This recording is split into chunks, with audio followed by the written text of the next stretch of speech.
here's their next Pixar film for free on Disney Plus right now, titled Luca.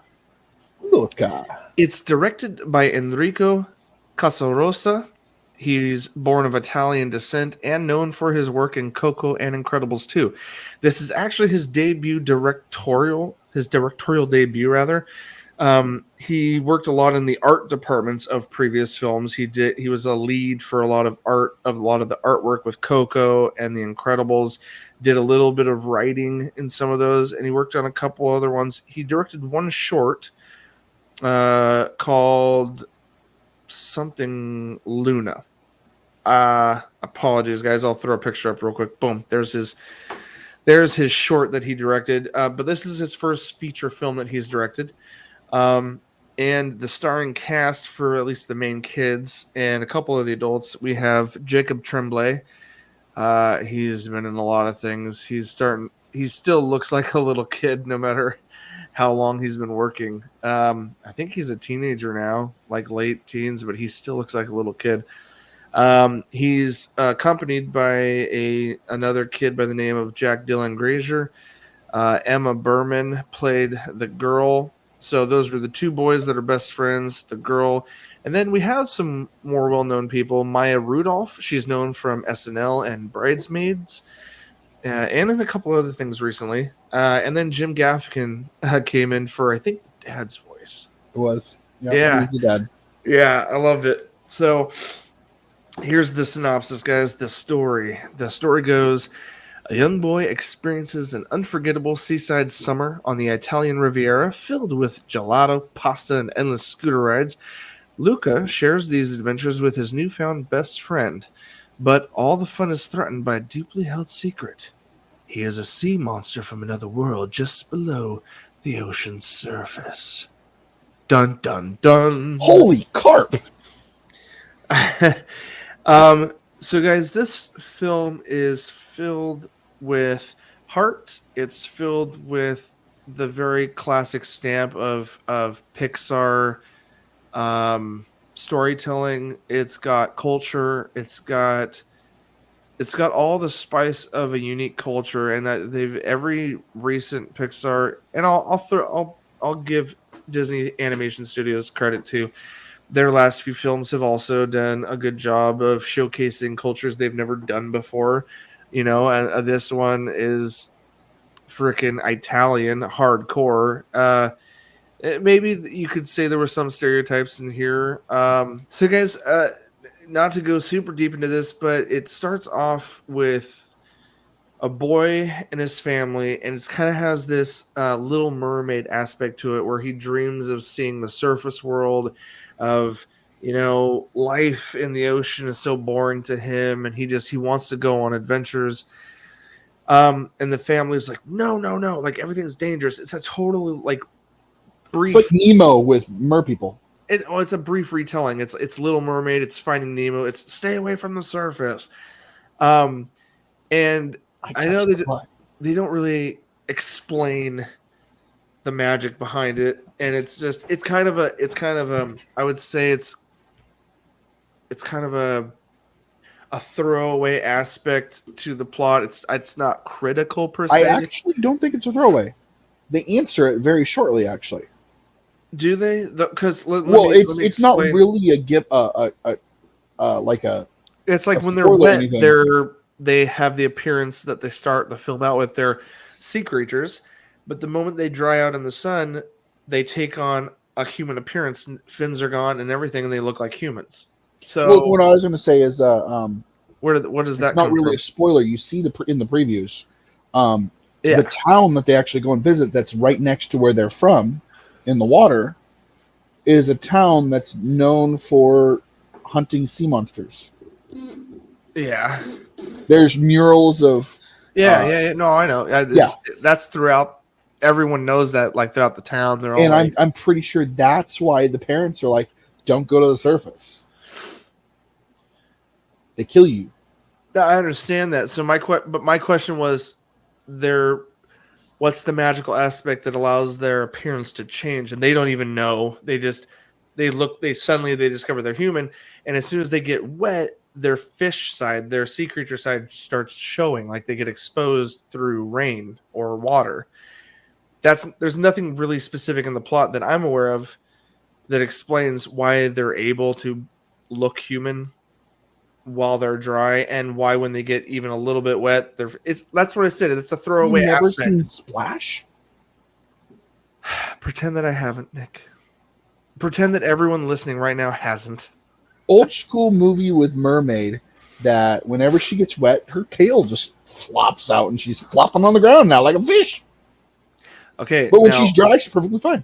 Now, while that's a great reference to some old story, there was no explanation behind it, right?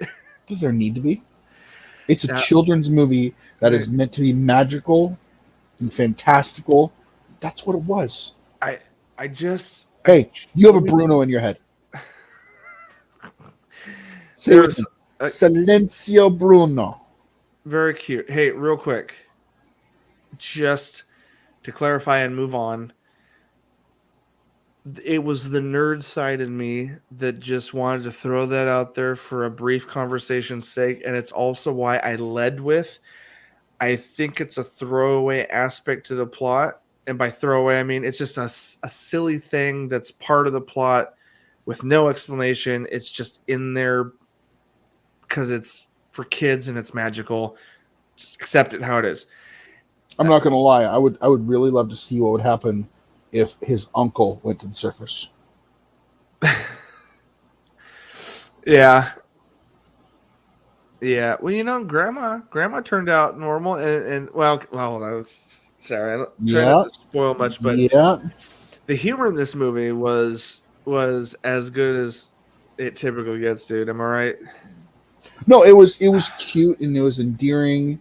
I don't think it was making stereotypes. I think they were just diving into that culture and shining light on it. And I wasn't trying to make any sort of weird argument about it. Yeah, I wasn't trying to be argumentative about it. And now I want a Vespa. Yeah, I definitely would enjoy one of those.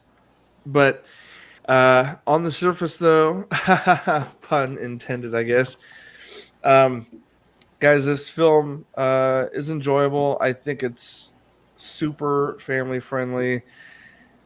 There's nothing crazy that parents need to worry about. There's nothing super violent. There's nothing even controversial. It's just a very wholesome story about two really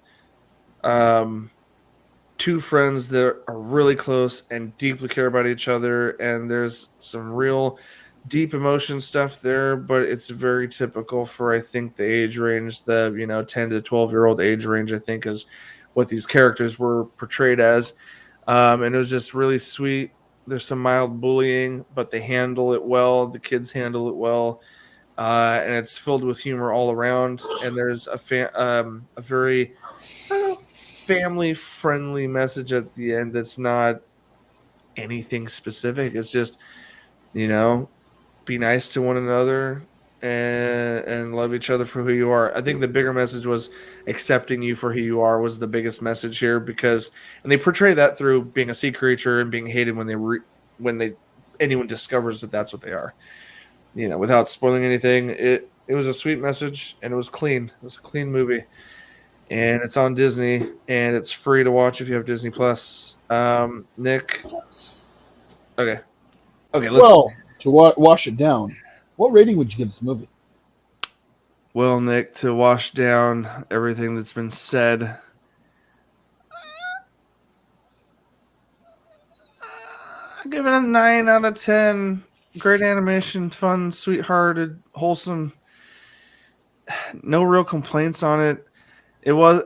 I don't want to give it anything lower because it doesn't necessarily deserve a lower rating, but it also wasn't like, I don't know, heartbreaking, groundbreaking per se. Is just another classic Pixar film that deserves your time, and it's good for your kids. So I give it a 9 out of 10. Watch it with your family. Enjoy it. Nick, what would you say about the film? A quick summary with a number. Quick summary. I enjoyed it. It was cute. My kids loved it. I had them running around the house for about 4 days, just yelling "Silencio, Bruno." Um, it's very quotable. There's a lot of quotable lines in there. Yeah. Surprised you haven't said any more than that. That's definitely not the number one. Yay, we're not dead. Yeah, no, it's a very quotable movie. It was cute. It was endearing. It was memorable.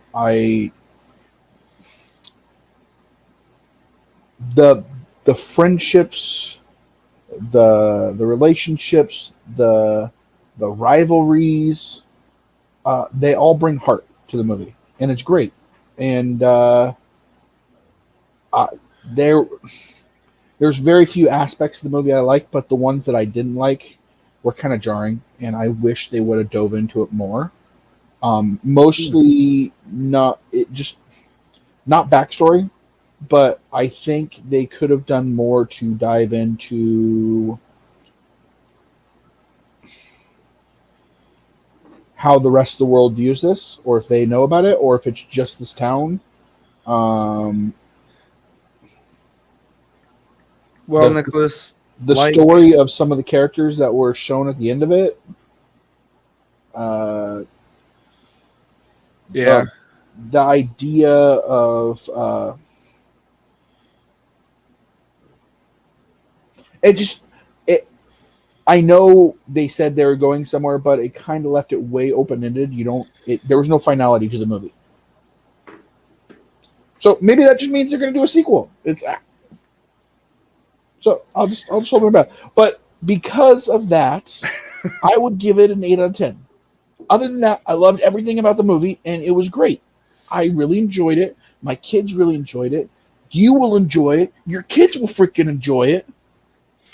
I did, my kids did, and you out there, viewer, will also, is what Nick was trying to imply. Exactly. So get out there and watch it. Why are you still watching this? Go. I'm joking. Go check it out. Please Go stay. now.